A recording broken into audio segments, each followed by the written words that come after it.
Welcome back to my YouTube channel Borainai Production. Nei Arw Maan खोन्दो लाना फैलायबाय 43थि बोसोरसालिया जुथुम्मा भकतपारा दखरा बर' फरायसा खौसे आफादनि आंनि बे खोन्दोआव नोंथांमोना नुनो मोनगोन भकतपारा हालामनि आजिरा मोननाय फोरोंगिरिफोरखौ मान बावनाय आरो मेट्रिक आनजादाव सेथि मासि लानानै उथ्रिनो हानाय फरायसाफोरखौ मान बावगोन आरो दा गिबियावनो आलासि सिनायथि होनाय हाबाफारि आरो हाबाफारिखौ सामलायदों सानथला बर' नायबाय थाब्लानो जाबाय।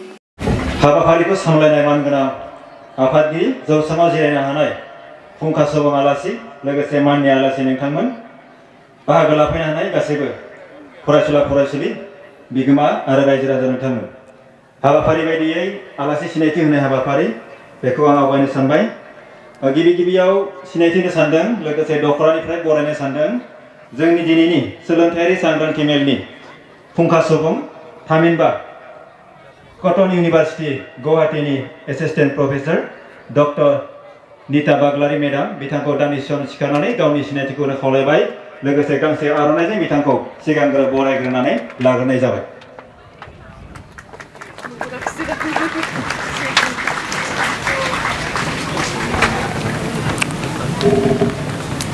साबायखर थाबाय।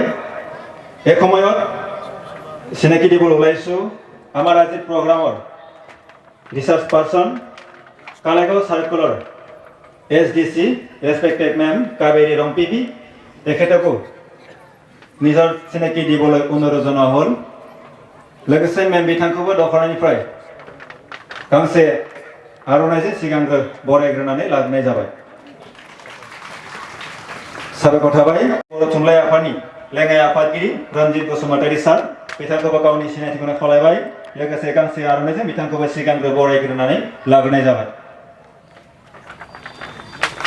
सिनायथिनो सानदों भगतपारा मदिबारि गुदि बर' थुनलाइ आफादनिनो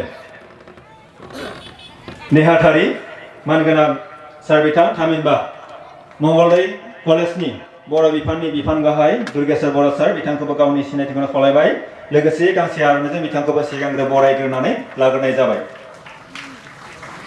सिनायथिनो सानदों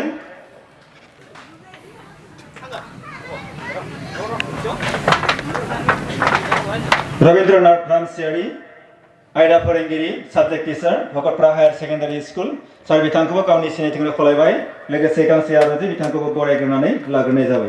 जथुम्मायाव नुजाथिफैनो हानाय भकतपारा दखरा दुलाराय बर' फरायसा आफादनि मानगोनां आफादगिरि लोगोसे बोसोनगिरि आरोबाव दाइसआव जिरायनानै थानो हानाय उदालगुरि जिल्ला दुलाराय बर' फरायसा आफादनि सोलोंथाइ नेहाथारि आरो लोगोसे दिनैनि नैबे हाबाफारियावनो हांख्रायनानै लाबोजानाय माननि आलासि नोंथांमोन आरोबाव दिनैनि नैबे हाबाफारियावनो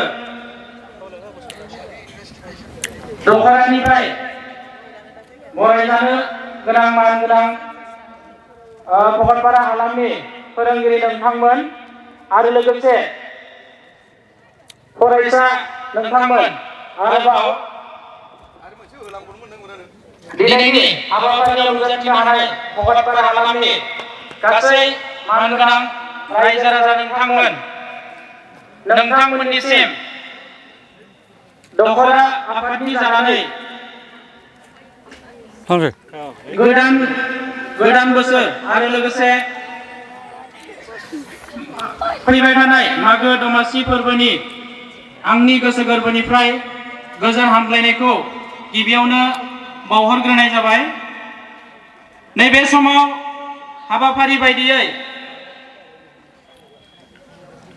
जोंनि भकतपारा हालामनि मानगोनां फोरोंगिरि आजिरा मोननाय फोरोंगिरि बिथांमोनखौ मान बावनो सानदों। नैबे मान बावनाय हाबाफारिखौ नैबे समाव आं जागायनो सानबाय। मुस्रि मधुराम बर' बिथाङा 2020 मायथाइयाव भकतपारा जौसिन फरायसालिनिफ्राय आजिरा मोनबाय। बिथांखौ नैबे समाव दखरा आफादा मान बावनो सानदों। नैबे समाव आं बिथांनि मान बिलाइखौ फरायथिना होग्रोनो सानबाय। सिम मुस्रि मधुराम बर', बिफा रुंसारि केसु बर', बिमा रुंसारि देगाव बर', गामि महलियाझार, लासो भकतपारा, जिल्ला उदालगुरि, पिन 784190।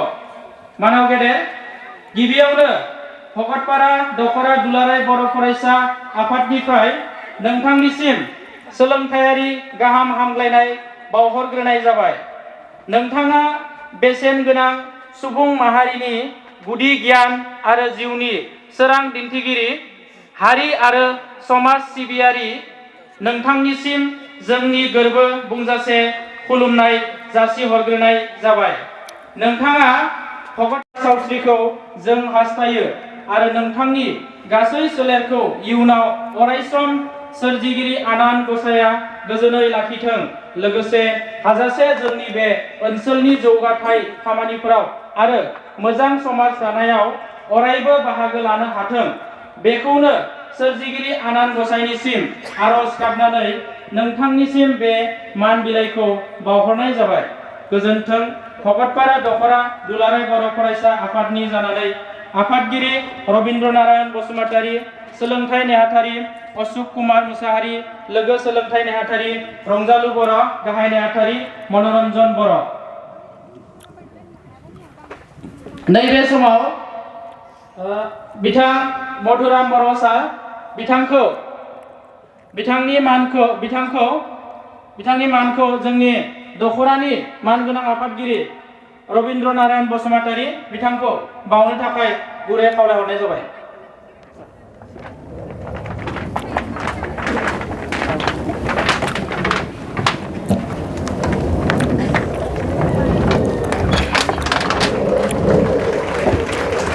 साबायखर थाबाय सार बिथांनिसिम।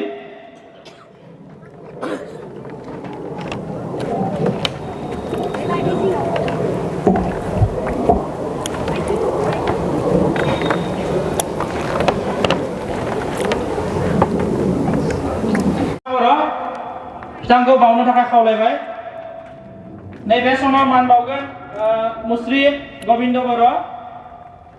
बिथांनि मानखौ दखरानि मानगोनां लेङाइ आफादगिरि सानसुमा बर' बिथांखौ बावनो थाखाय खावलायबाय।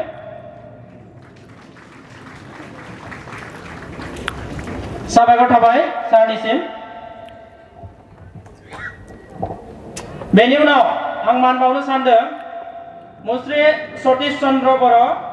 बिथाङा अभयपुखुरी गेजेर फरायसालिनिफ्राय आजिरा मोनबाय।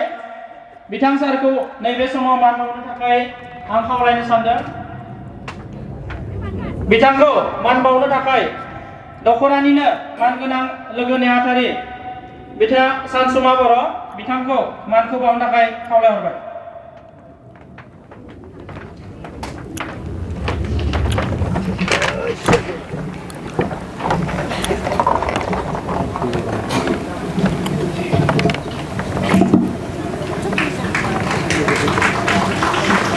साबायखर थाबाय सार बिथांनिसिम।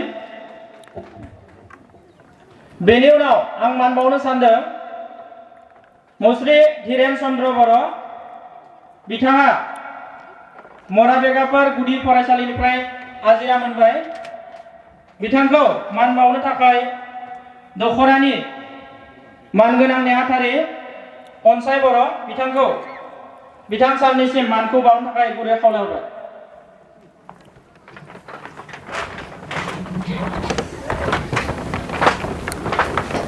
जोंनि गेजेराव मानखौ आजावदों धीरेन चन्द्र बर' सार।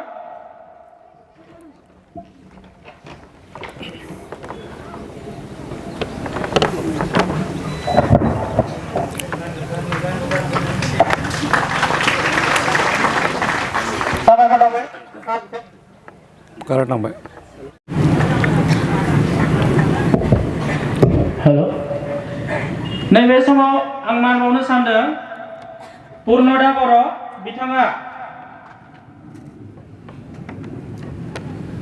बिथाङा पुनिया गामि गुदि फरायसालिनिफ्राय आजिरा मोनबाय। बिथांखौ मान बावनो थाखाय दखरानि मानगोनां सुबुं फोनांजाब नेहाथारि महन चन्द्र बर' बिथांखौ मानखौ बावनो थाखाय खावलायबाय।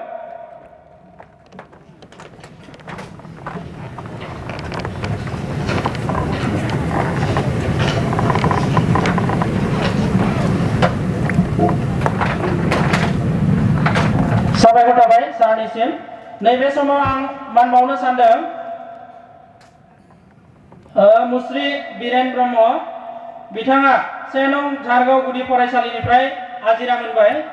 बिथांखौ मान बावनो थाखाय जोंनि दखरानिनो मानगोनां बुंथिगिरि नलनी कुमार बर' बिथां सारखौ मानखौ बावनो थाखाय खावलायबाय। नैबे समाव बिरेन ब्रह्म सार बिथांखौ गावनि मानखौ आजावनो थाखाय गुरै खावलायहरबाय।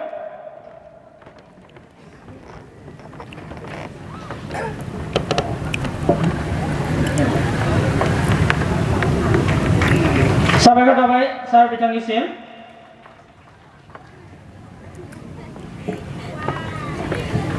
जोंहा दखराजों मान बावजानो गोनां माखासे आजिरा मोननाय आरो बेबायदिनो आंनि बे खोन्दोखौ दोनथ'नो सानबाय। बे खोन्दोआव नोंथांमोना नुबाय आलासि सिनायथि होनाय हाबाफारिजों लोगोसे माने बारग' फोरोंगिरिफोरखौ मान बावनाय आरो लोगोसे आंनिया एसे भिडिअआ थालांबाय। सेथि थाखोआव उथ्रिनो हानाय बर' बिजोंजों फरायनाय फरायसाफोरखौ बरायनाय हाबाफारिखौ आं बे खोन्दोआव दिन्थिनो हायाखिसै। मिजिंथियो नोंथांमोना आंनि उननि खोन्दोफोराव आंनि बे हाबाफारिखौ नुगोन आरो आंनि बे भिडिअखौ बांसिन गोलाव खालामालासे आंनि भिडिअखौ बेयावनो फोजोबबाय होनना फोसावबाय। गोजोन्थों, साबायखर।